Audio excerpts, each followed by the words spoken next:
Greetings, everybody. I'm the Spirit Guy, and welcome to Spirit Guy Ed, where hopefully today I can be your spirit guide, give you food for thought, answer some unfulfilled questions, further your understandings, or inspire you. And welcome to part 3, and as far as I can see, the final in this series of, addressing what is God. We've been going through the process of thought, which is the process of creation. In the last video, we went through and introduced how potentiality becomes possibility, which is the establishment of the first cause of the universe. My apologies for these two representations. The dark grey circle represented the impulse of desire or potential energy, or all that stuff. And the other messy looking grey blot represented possibility, or pre-existence, or pre-thought, pre-awareness, the point of creation, all that stuff. But for whatever reason, when I export the video, it comes out looking like this. On my screen, the blot representing possibility, it's not even grey. It's a faint, faded, messy blot or smudge amongst the black, but the export doesn't come out with that level of detail. Instead, it comes out looking like this, which is too close a look-alike to the pure impulse for my liking. Although maybe it could be potentially useful, as the possibility still is the potential. It's the single impulse that gets singled out and apprehended. But that's what happened, and that's what we're going with. So we established the first cause. Now in this video, we're going to continue to the first effect, which is thought or formed energy. I'm going to elaborate further on the process of mind going from potentiality to possibility. In the last video, we went through a sort of technical explanation or way of going about it, but not so much on what it means and the significance of it. Unless you've already put it all together, at least to some degree, and so are already aware of this significance. If not, then currently your understanding is probably more of a textbook, technical and robotic type of understanding, not so much the significance of life and its process and its significance to you type of understanding. In this video, I'm going to introduce other topics like sound, which is the first movement or vibrations. Sound or vibration comes before light, which we will also be covering. And going from potentiality to possibility is the hard stuff, the abstract brain stretching beyond the edge of knowledge stuff. Like when I learned, or actually I'm still learning about this stuff, I hear or read the words, but just that alone on the first time hearing or reading it doesn't or didn't give my level of understanding that I currently have. I had to keep going over it and thinking about it, each thing, and doing that brought about the, oh, I'm getting it now, the massive OMG moments, the oh my god moments of epiphany that blow your mind, completely amaze you, and restructure you. And for me, they still haven't stopped happening. The more I focus and think on this process, the more I realize, understand, and apprehend it. Though I can lay it out in words, I understand those words and those concepts better and better with time. This happens with a lot of things. How many ideas or concepts or even like famous quotes or wise phrases do you have or know that you could quote or recite to someone that you now today have a far greater understanding or comprehension compared to when you first encountered or started to use or incorporate those ideas, concepts or quotes, etc.? I'd say you're remarkable if you could watch this video series through just once and apprehend it to the highest level a human can. If you did, I'd say you're more than likely an enlightened soul or close to it, which would mean you intuitively understand or apprehend this better than I currently do. Anyway, back to the topic. Going from potentiality to possibility and getting formed thought is the hard stuff. So 1 to 7 in the process of thought is the hard stuff that people at the moment generally don't or struggle to understand. Once you're at number 8, the rest is easier because of consciousness. The guy on screen, Descartes, and that section in the last video explains the rest of the process pretty easily. And I really don't want to do the full version of this part again. This series of videos explaining God are probably on the dry side for some people. A sciencey, philosophy-esque explanation of God and how God works and functions and all its important parts. And if you think this way of giving this information is too dry and you're here, soldiering on, I salute you. This video becomes less dry, however, so you'll probably like this one more. You do need to watch the previous videos and get those concepts down in order to understand the concept in this video. Definitions and concepts are vital to understanding these videos. This video still has definitions within boxed sections of text there if you need them or are further interested, but I won't be reading all of them out loud. Just like the other videos, as we go along, I'm going to try to be as step-by-step as possible. And so I will be repeating words and concepts as often as needed in order to understand newly presented concepts and how they relate. All diagrams or pictures presented are just abstract or conceptual representations, not literal representations. They're there to help visually represent these concepts to help you grasp them better. So this video is the creation of thought. How does thought form? Form is creation. Sound is its foundation. Sound, or vibration, comes before light, or creates light. Because divine thought comes directly from mind, it has no form. And yet it is more real than anything that has form because it is eternal, without beginning or end. This is the nature of potential energy. It can't begin or end, but it can become formed. And once it is formed, it is no longer purely potential energy, but also actual or manifest energy. The pure pre-existing sound of divine thought, which holds the potential of all existence in all its forms, does not vibrate. It is motionless because it emits directly from mind or divine mind, and is therefore also divine mind or potential energy. The Father and the Son are one. Have you heard any similar quotes like that one before? Potential energy does not vibrate because it does not exist in any form. It has no substance to it and so has nothing to shake with. Potential energy is real but is intangible. Again, here at this level, we are dealing with abstract metaphysical concepts, so don't upset yourself if you have difficulty grasping this. We understand physical sound to be the result of vibration, but here we are talking about the finest of spiritual sound, so refined that it is still and therefore silent. So why call it a sound if it has no sound? Divine thought, which is of mind, is the source of sound and therefore of all sound vibrations, all undulations of sound, which is what all matter is fundamentally composed of. Like I highlighted in the last video, in verse 35 from the Tao Te Ching, the silent song of Tao is the ultimate music. Thought converts from no form to pre-form, which is pre-thought, which we covered in the last video. Divine thought in an unformed state, which is a state devoid of substance, is still and silent because there is nothing for it to move through or against because there is no matter.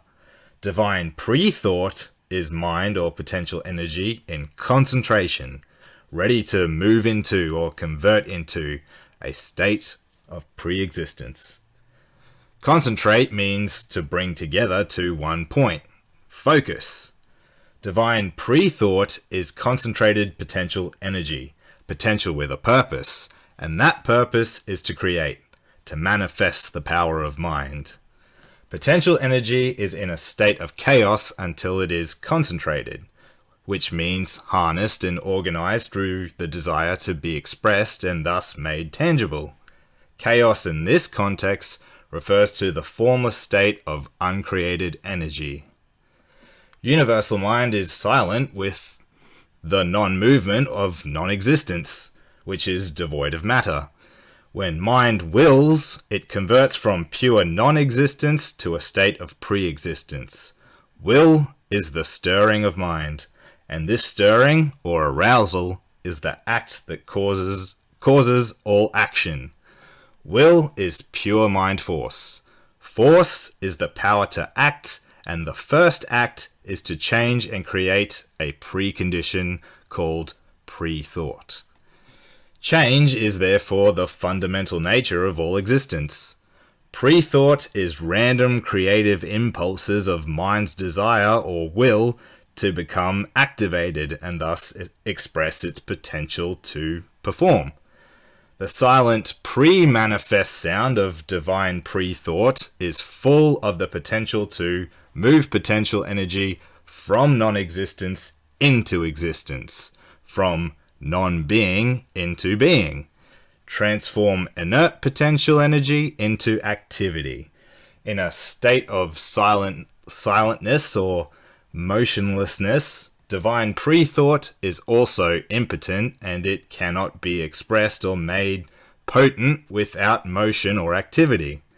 Divine pre-thought is formless. It has no substance, no state of tangible existence, and so it can't yet move. In order to be expressed, it must create its own form, create its own substance, create its own state of existence. In order to do this, divine pre-thought must cause a patterned motion or wave. When the unified field of limitless random creative impulses of potential energy, or mind, intuitively apperceives a single random impulse of potential motion, it captures it by giving it preliminary attention. This is the most primal pre-existent condition of gaining attention.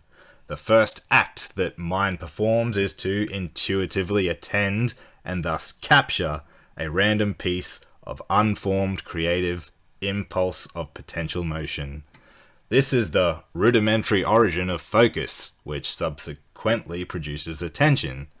By intuitively, and thus unconsciously, attending to a random piece of creative impulse of potential motion, which is mind's desire to create, mind creates a distinction. The distinction is between the complete uniformity of the unified field of pure potentiality in non-motion and a tiny bit of it standing out as potential motion. Mind's rudimentary beginnings of intuitive attention causes the creative impulse of potential motion to remain distinct for an inconceivably short duration, and is thus also the rudimentary and preliminary creation of the concept of number, and likewise measurement. Mind is thus pre-aware that it has creative potential through intuitively apprehending potential motion. The captured creative impulse of potential motion is excited by its capture, and this causes mind to begin to become aroused. In order for mind to be aroused, it must have motion. In order to have actual motion, mind must create tangible thought. This pattern of pre-thought is so chaotically loose that its effect is purely random impulses of potentiality semi-forming out of oblivion and instantly returning into it, as there is no form as such at this stage. The random impulses cannot yet come into existence because there is nothing to hold them and bring them into formation.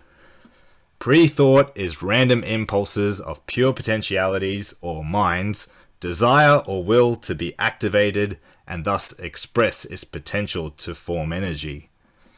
For this to happen, absolute objectivity, which is mind, needs to become subjective.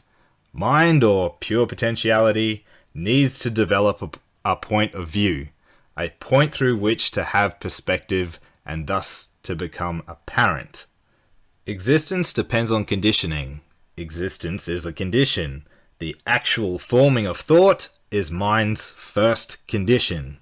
To form thought, mind or pure potential energy needs to change potentiality from its state of oblivion, which is a state of no information, by starting a system of communication within its potentiality or chaos, creative impulses of potential energy. In order to start communicating, mind needs to become aware of its potentiality, its potential power to create. In order to become aware, mind, or pure potential energy, needs formation. Only through formation can mind, or pure potential energy, direct pure potentiality into becoming possibility. This means that the first pre-action of creation is the forming of limitless possibility. Possibility is the form of pre-existence. Possibility is the pre-formation of energy. Possibility is the harnessing and ordering of potential energy so that it can be created. Possibility is the beginning of information and thus the beginning of education. Potentiality is mind intuitively beginning to know of its power or potential power to create. Possibility as form is, in this sense, refers to the state of pre-existence before any energy is actually tangibly formed.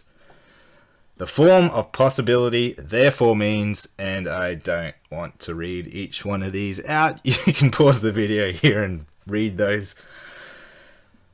The first state of possibility in mind is pre-thought, or unformed thought with the possibility of becoming thought. Mind, or pure potential energy, intuits the possibility of forming potential power into actual power, or in other words, to manifest its potential power as actual power. The forming of the state of possibility creates anticipation. Anticipate means be aware in advance and act accordingly. Deal with or use before the proper time. Expect, foresee, regard as probable.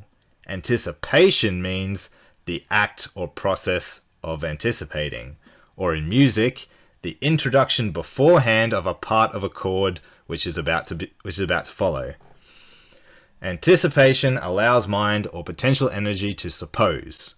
Sup means before, and pose, from Latin ponere, means place. So suppose means to place before, and also before place, which in this case means before dimension. Suppose means assume, especially in default of knowledge. Be inclined to think. Believed, take as possibility or hypothesis. Require as a condition, or as a formula or of proposal, and thus anticipate the actual marriage proposal of life, which comes from mind's desire to create. Anticipation allows mind to become inclined to assume the possibility of creating the first condition of existence, which is known as thought. Mind, or potential energy, in a pre-formed state of limitless possibility is pre-active. For this reason, it is considered to be masculine, which simply means to be active in nature, to take the initiative to perform or act. From the form and thus state of limitless possibility, mind or potential energy anticipates its ability to perform, to take action, and to thus be active. Perform means carry into effect, be the agent of, do, a command, promise, task, etc. Go through, execute, can mean public show, display, or have sexual intercourse, in this case, with consciousness. This means that mind, or potential energy, or divine love, is on the verge of arousing out of absolute inactivity and thus absolute stillness, is on the verge of expressing the desire to create. Mind's anticipation of limitless possibility means that potential energy is about to be inclined to stir, to move, which means be aroused. Mind's anticipation of pre-forming limitless possibility in order to create is also the anticipation of direction, and thus the anticipation of dimension, and thus the anticipation of condition, and thus distinction. This also means the anticipation of formation of the sacred seed of the tree of life, which is divine thought. The arousal of mind or divine love occurs through the primordial impulse of desire or passion being intuitively apprehended within mind or potential energy. The impulse has no form, no tangibility. It is purely abstract potential motion. Once intuitively apprehended, the impulse is no longer purely potentially existent, but also possibly existent. The impulse is the first phase in the process of transference between limitless potentiality into a preformed state of limitless possibility. A process is a course of action, and the process involved in creation is becoming. As a concrete example, if you paint a picture, each brushstroke is part of the process of the picture becoming a picture. Without the process of brushstroking, the picture could not come into existence. Brushstroking requires the act of movement or motion. Motion therefore makes it possible to paint a picture, as well as to actually paint a picture. Physical motion is a series of movements and thus changes in position that occur within spatial dimension. Without movement and without dimension, motion could not occur. If motion cannot occur within a dimension, brushstroking cannot be performed, and so no painting could be painted. On a more abstract level, before you paint a picture, you must first have the creative desire to paint a picture. The creative desire to paint a picture motivates and thus causes the act of painting a picture, and thus allows a picture to be painted. Where does the desire to paint a picture come from? A creative impulse within your consciousness, which comes from the same source as absolutely all creative impulses, mind or potential energy transferring into a state of possibility. You become semi-conscious of receiving a creative impulse, which comes via your subconscious, and that impulse, as the possibility of creating a picture, is then given form and interpreted via a formed or constructed thought once it reaches your conscious level of awareness, as I feel like painting a picture. You can then choose, and spoiler alert, I'll be discussing will across the different layers of consciousness in the video series after this, because each layer of consciousness has its own will and desires, and one way of describing the spiritual battle of the human soul is the battle between wills and desires of each layer of consciousness, and uniting them into one. We'll be talking about that in the next series. You can then choose to act on this creative impulse of possibility, ignore it for a time, or reject it outright. If you choose to act on it, but something prevents you from doing so, you will experience disappointment or frustration. The stronger you desire to paint, the stronger the intensity of the emotional reaction is likely to be if it is prevented. If you are strongly attached to your desire to paint, you will create a strong emotional reaction if you are not able to fulfill it, and a stronger reaction if you are. If you ignore the impulse for a time, put it on hold, it is stored at a subconscious level and can be accessed later, which means you postpone the act of painting a picture. Or it can be rejected outright later, which means no picture is painted. If you subconsciously or consciously, as each has its own will, desire, and spiritual growth, explained in the next series, if you subconsciously or consciously reject the creative impulse, this particular possibility of painting a picture at this particular time of your life experience remains only a possibility and thus will not be acted on. And so nothing happens. No picture is even begun to be created. The impulse dissipates, returns to oblivion, and you will have to wait for another creative impulse to come along before you get another desire to paint again, which could be almost immediately, not ever, or sometime in between. And then there is the question of what to paint. what to paint because it is a question of creativity. Also means it is open to limitless possibility. Your consciousness is what limits the limitless possibility of what to paint into a manageable quota of choice. Your consciousness then decides what to paint depending on what is your inspiration or purpose to paint. This is the same eternal principle upon which life is created. Limitless potential energy has to transfer into the state of limitless possibility before anything can happen. Becoming, because it is a course of action, causes motion.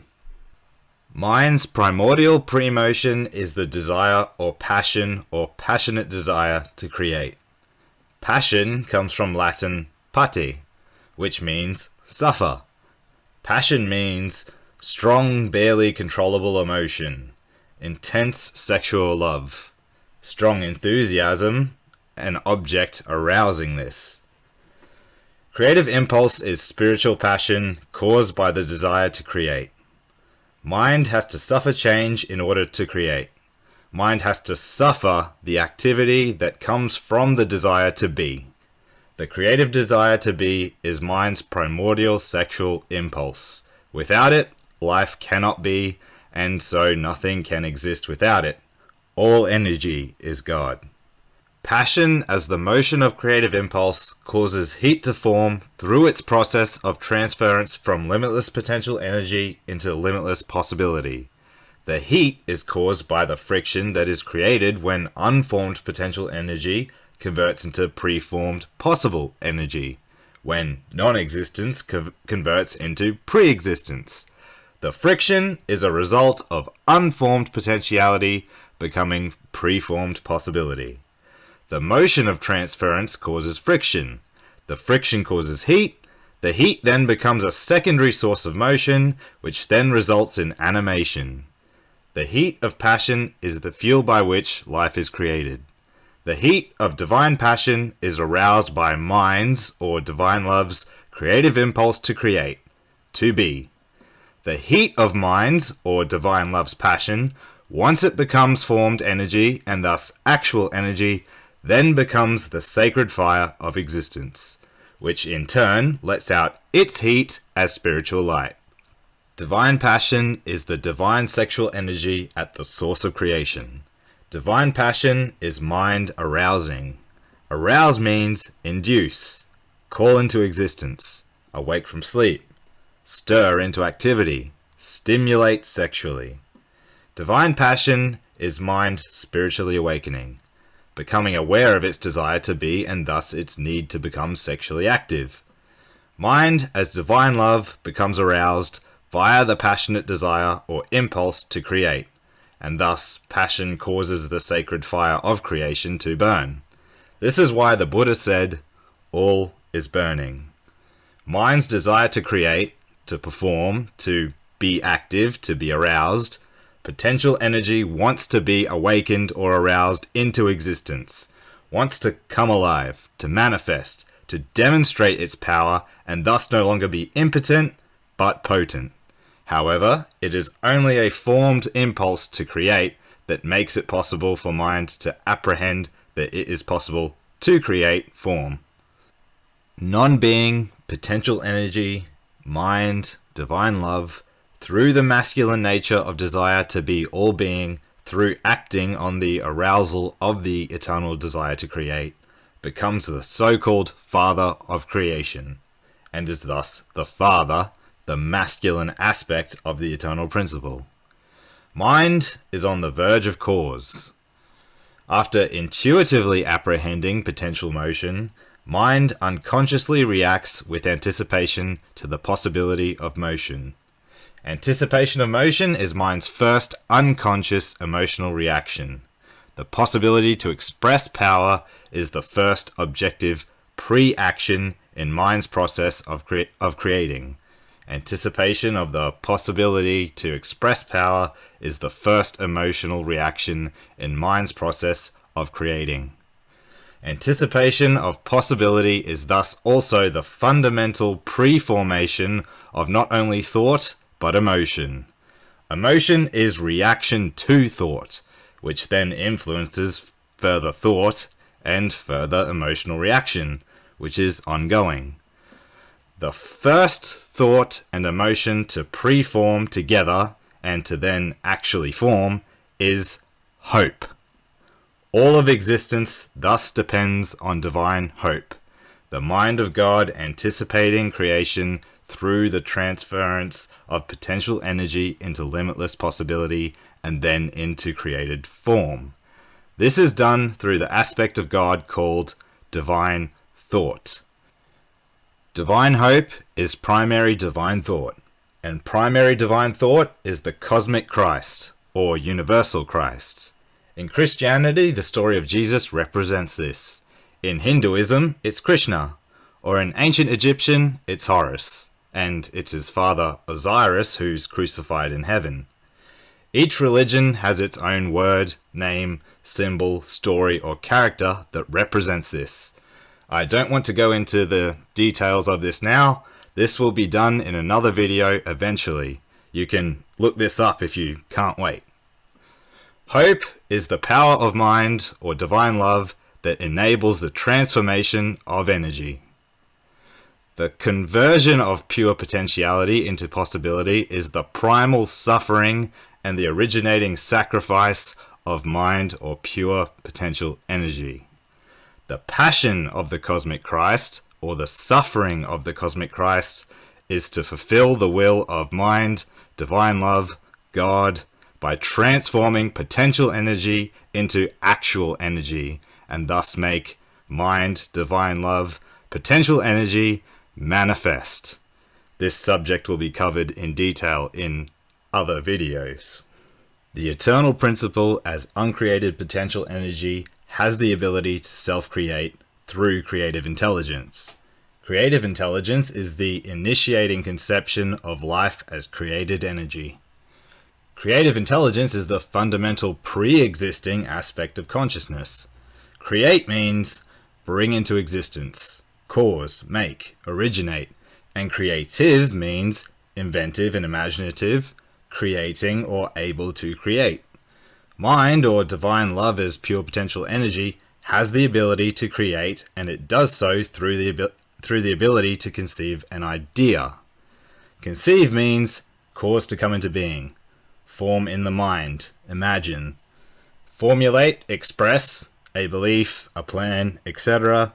Conceive comes from the Latin concepere, and you must forgive any pronunciations that are not English in all this video series, which is concept, as capere, which means take, and the prefix com means with, together, jointly, all together. Conceive thus means to take and join together.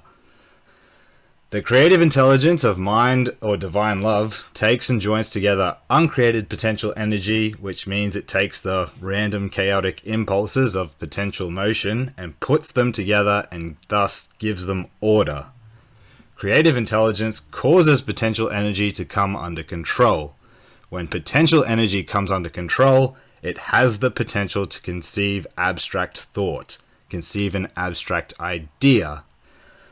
Idea from the Greek, and I'm going to destroy this pronunciation, idea, from form, pattern, from id, which means see, and idea is a conception or plan formed by mental effort, a mental impression or notion, a concept, an intention, purpose, or essential feature, an archetype or pattern as distinguished from its realization in individual cases, and in philosophy, in Platonism, an externally existing pattern of which individual things in any class are imperfect copies. It's also a concept of pure reason which transcends experience. And concept means it comes from the Latin conceptus, which comes from the same root as conceive. A concept is an abstract idea, a general notion, an invention, and in philosophy, an idea or mental picture of a group or class of objects formed by combining all their aspects. Creative intelligence causes mind to conceive its first abstract notion. Notion in this sense is an inclination, impulse, or intention. Mind's initial impulse is the intention to create, to make unformed and thus unmanifest potential energy form into manifest energy. The effect of this creative notion is the abstract idea or concept of creation. It is abstract as it is not yet come into existence. The idea at this stage is merely intuitively apprehended, which means it is capable of being apprehended by an intellect, but an intellect has not yet been created, as intellect is the functioning of consciousness. Apprehend, from Latin apprehendere, lay hold of, means understand, perceive, grasp, seize, arrest, capture. Mind, or divine love as pure potential energy, has an abstract intuitive impulse to create energy, to make potential energy take on form and thus to exist, to come into being. This abstract impulse is mind's first piece of potential information and thus its first emerging piece of pre-intelligence. Divine creative intelligence, at the purely intuitive and abstract level of rudimentary precondition, picks out, gathers, or harnesses a single random impulse of pure potential motion and immediately apprehends it in its abstract form. Mind intuitively perceives it, and thus it is held steady as a potentiality. Perceive, from the Latin percipere, as per, which is through, all over, completely, and capere, which is take. When divine mind intuitively perceives a singularized impulse of potential motion, the very preliminary act of perceiving it and intuitively apprehending its latent potential causes the impulse to remain steady and to not fully remain in oblivion.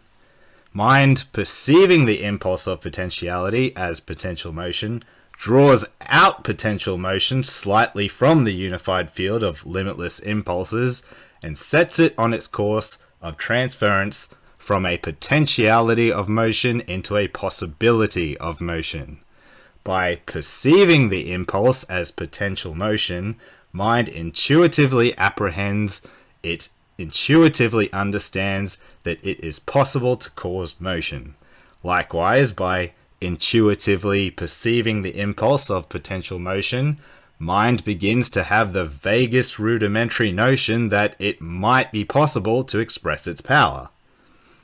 The harnessing or drawing out of a tiny piece of the unified field of limitless creative impulse of potential motion has the affect of creating the possibility of drawing out further protrusions of potential motion. Once one singularization is achieved, it is then possible to repeat it. Mind, the totally inert, unified field of potential motion, intuitively apprehends this possibility and is thus triggered, and suddenly the unified field of potential motion becomes a limitless ocean of pre-existing turbulence, as the unified field of limitless creative impulse shudders with anticipation of possible motion. Inertia is anticipating motion or activity. Mind has progressed into a new state. Complete inertia is no longer completely inert. An area of intuitive anticipation has formed in the process of coming into being, and this causes a great deal of excitement to occur, although it has no tangible effect at this stage, as nothing yet exists apart from excitement.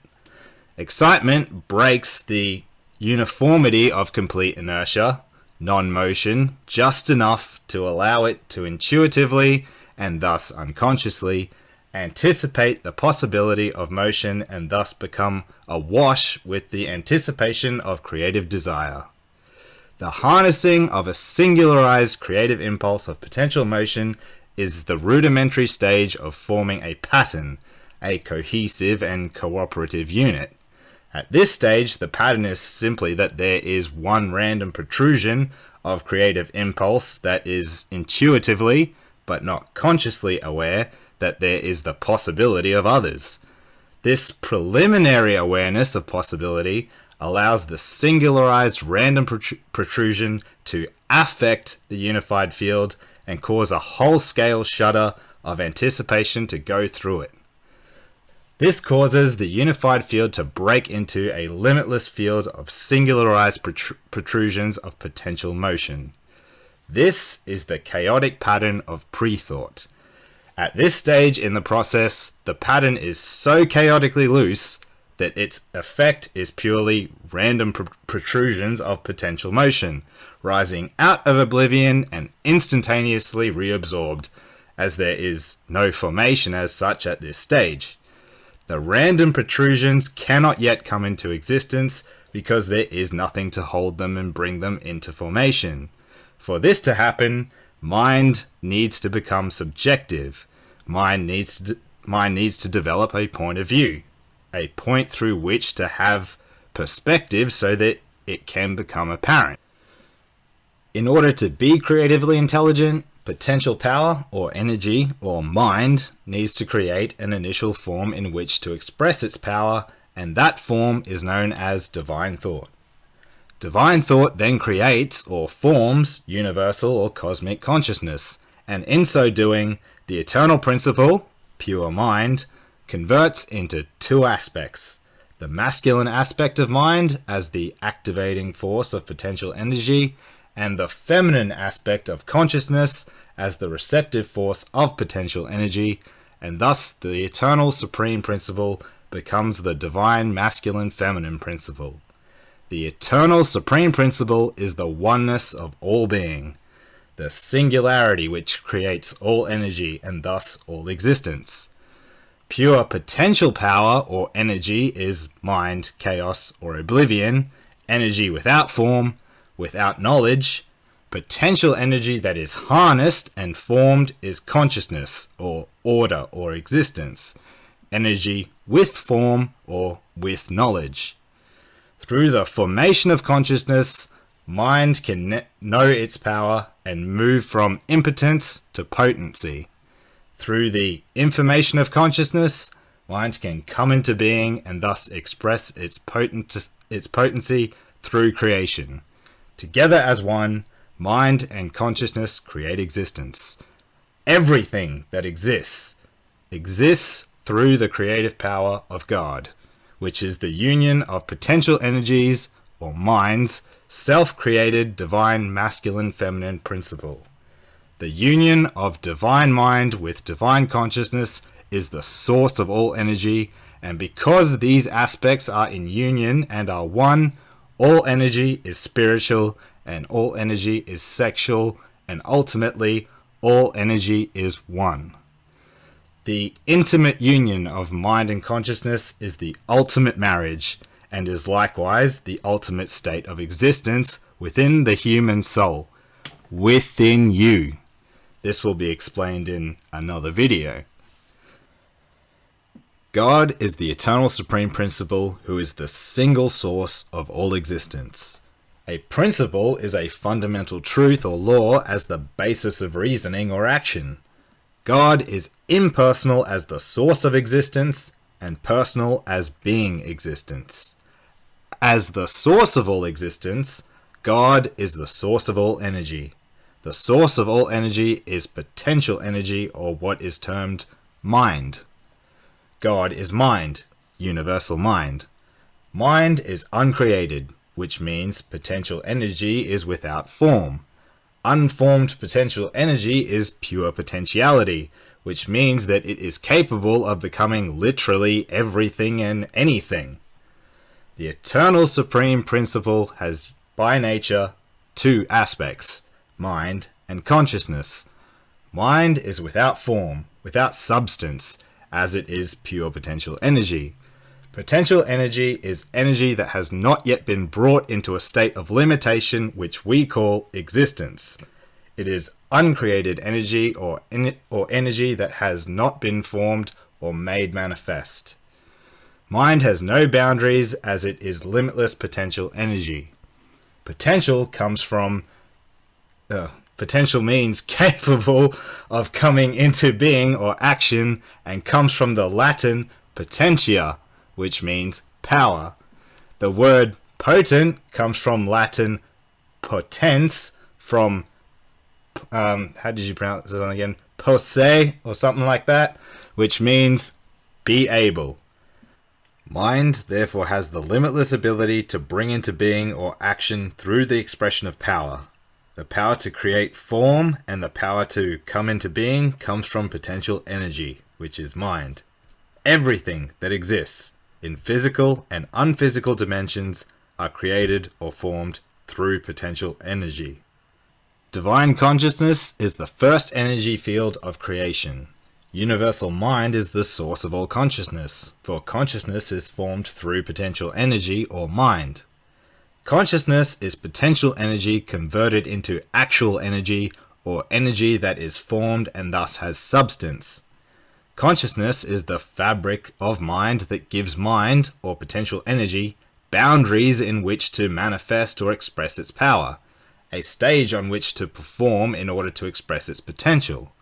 The boundaries created through mind's consciousness is known as form.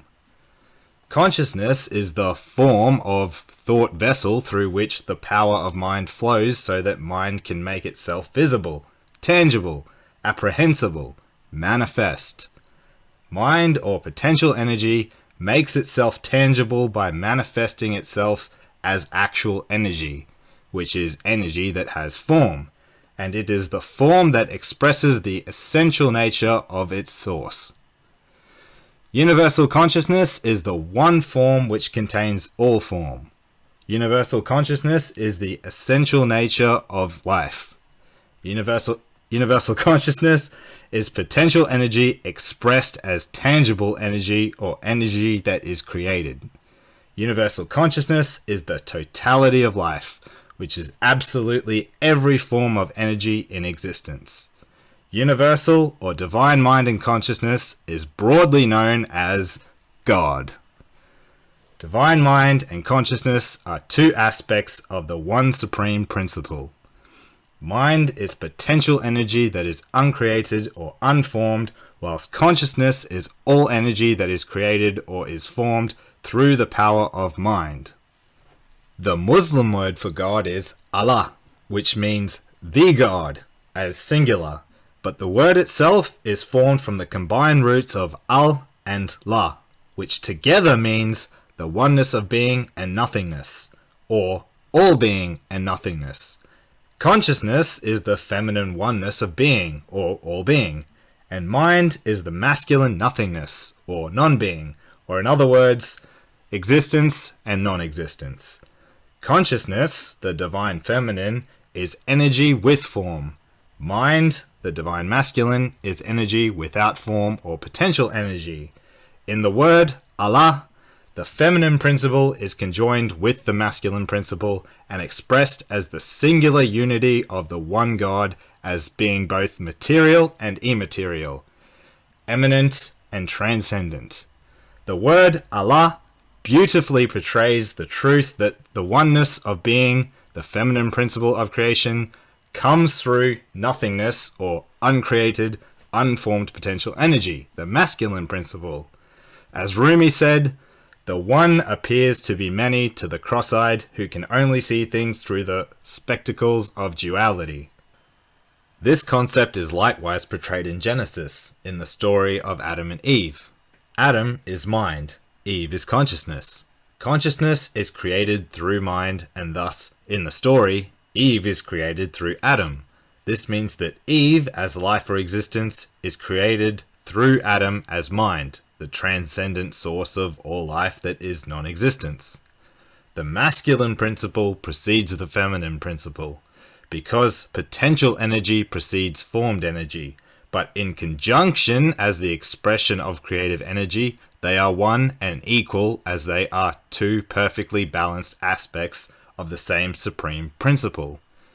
So, For the so-called non-Muslims, though if you understand the word and true meaning of Muslim, every human soul is a Muslim, the next time you hear the word Allah, respond to its truth, even if it may come from ignorant lips.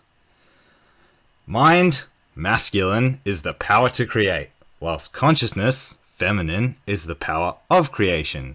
Together as one, they form life as the expression of nothing into something, or the transference of non-being into being.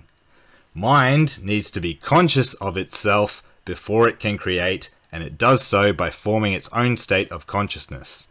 Mind is the only thing that can form consciousness, the only thing that is self-creative. A state is the existing condition or position of a person or thing, and is also an organized community under one governing body. God's universal consciousness is all energy and thus all existence, all creation. Universal consciousness is the existing condition of life. Likewise, it is the supreme governing body of all energy and forms the fundamental oneness of all existence. This is what is meant when the enlightened proclaim that fundamentally all is one. This oneness is beauty, and all life is fundamentally beautiful. And from here, we're doing a slight shift away from the technical metaphysics into more practical type stuff.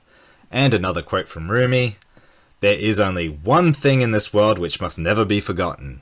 If you forget everything else but remember this, there will be no cause for regret. But if you remember everything else but forget this one thing, then you will have done nothing whatsoever." It is as if a king has sent you to a foreign country to carry out a specified task. If you go to perform 100 other tasks, but not what you were sent there to do, you have accomplished nothing. In the same way, human beings have come into this world for a particular task, and if they don't perform it, they will have done nothing. The task is to make the spiritual journey, to penetrate the mysteries of life and death, to commune with God. For Sufis, God is the oneness of all that is. He is the manifest and the mystery. God is collectively referred to as He, because the source of oneness is the masculine principle of mind, potential. Universal mind and consciousness are the integral partners of all being, all existence. The partnership of universal mind and consciousness is the supreme union or marriage of potential energy with formed energy, and manifests through this one power or force called spirit into what we call life or existence. Although for many people, the concept of life or existence is confined to the physical dimension of the physical universe, and the Earth in particular, and does not extend into the vastness of the multitude of worlds and dimensions that life really is. The finest sexual essence is divine mind or universal mind. The power of mind to create comes through the sexual union, which is the combining of the masculine aspect of power with the feminine aspect of power that is formed through creating divine consciousness or universal consciousness. Divine mind and consciousness combined as a singular partnership form spiritual energy, and all energy is created through the unity of the originating spiritual force. For a single soul to live as one with itself through the perfectly balanced unification of its mind and consciousness with the divine source of all being is to emulate the divine principle of the masculine and feminine aspect of divine spiritual power or force. When a soul attains this degree of spiritual perfection, it loves all as one, through its unity with the one force of all being, sacred sexual energy. In so doing, the individual soul ennobles itself, humanity, and life. For a single man and a single woman to live as one through the perfectly balanced unification of each other's mind and consciousness with the divine source of all energy is to emulate the divine principle of the masculine and feminine aspect of divine spiritual power or force. When a couple attains this degree of spiritual perfection, they love all as one, through their unity with the one force of all being, sacred sexual energy. In so doing, the couple ennoble themselves as individuals, humanity, and life. For a society to live as one through the perfectly balanced unification of their mind and consciousness with the divine source of all energy is to emulate the divine principle of the masculine and feminine aspect of divine spiritual power or force. When a society attains this degree of spiritual perfection, it loves all as one, through its unity with the one force of all being, sacred sexual energy.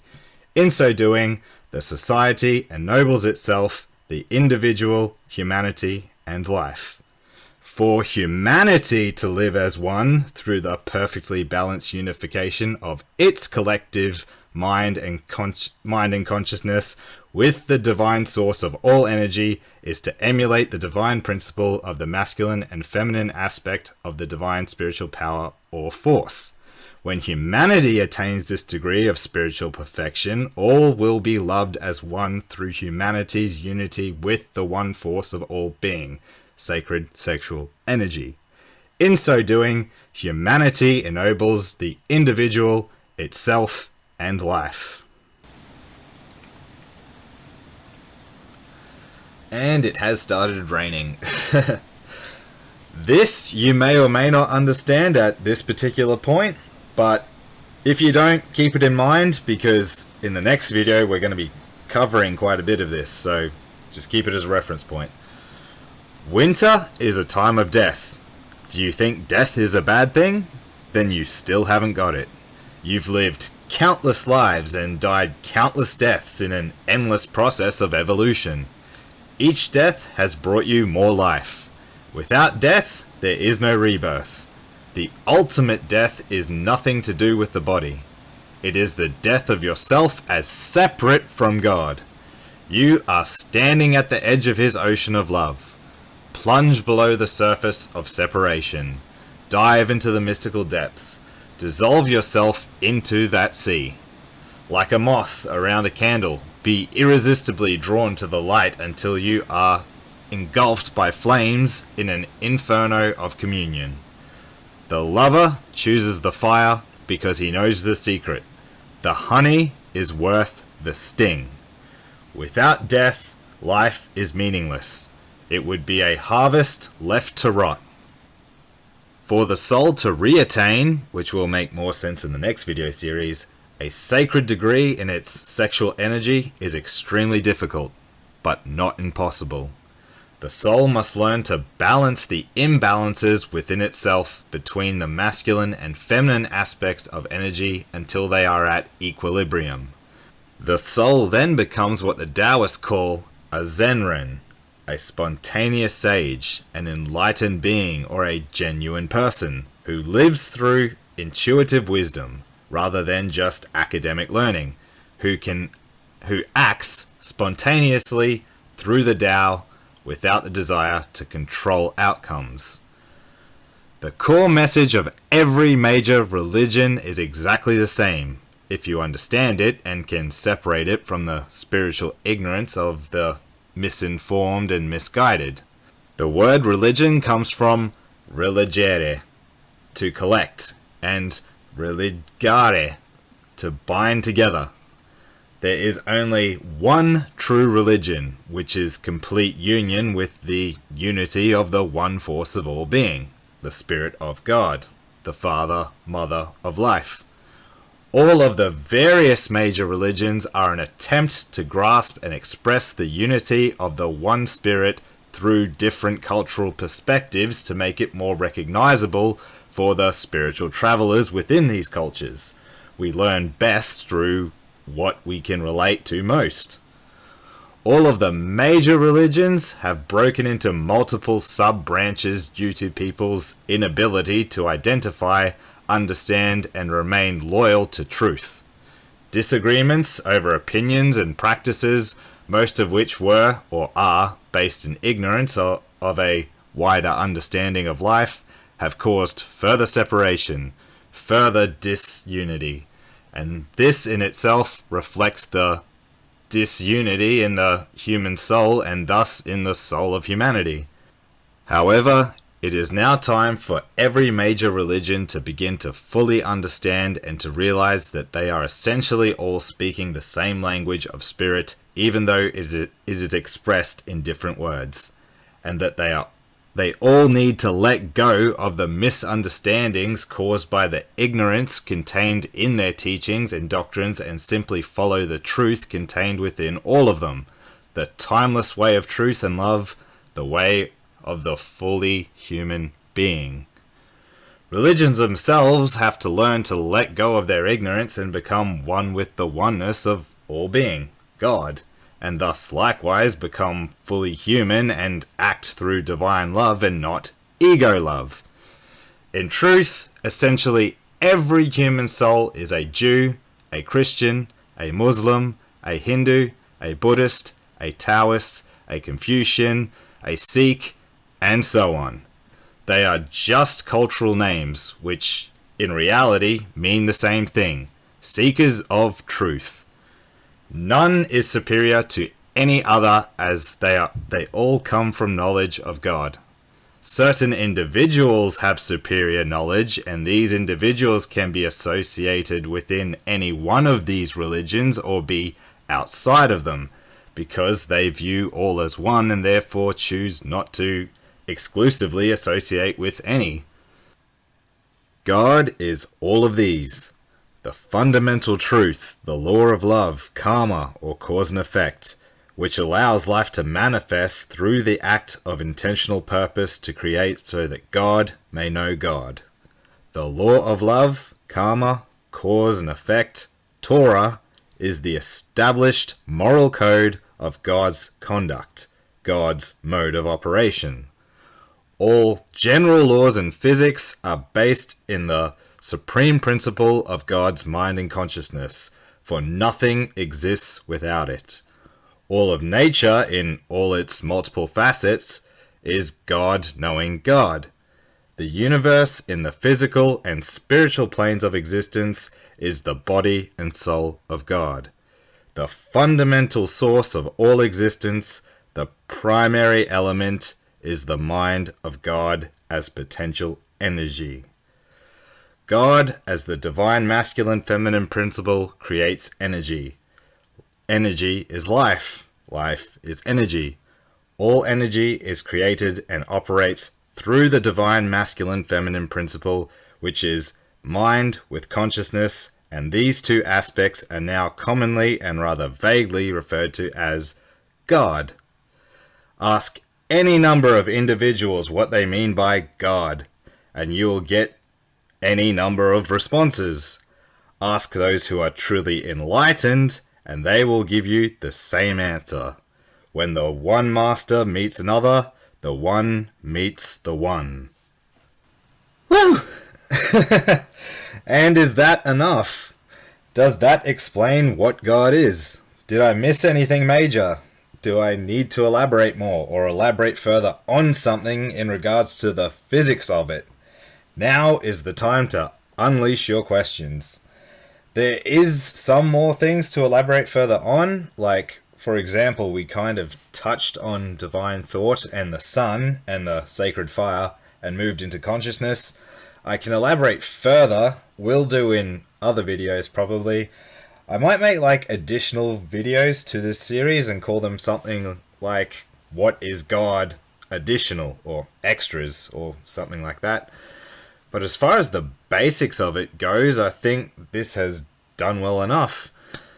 In the next video series, I know this series is on the more technical and potentially dry side. More fun stuff type videos will be uploaded to this channel once the basics or the essentials are covered.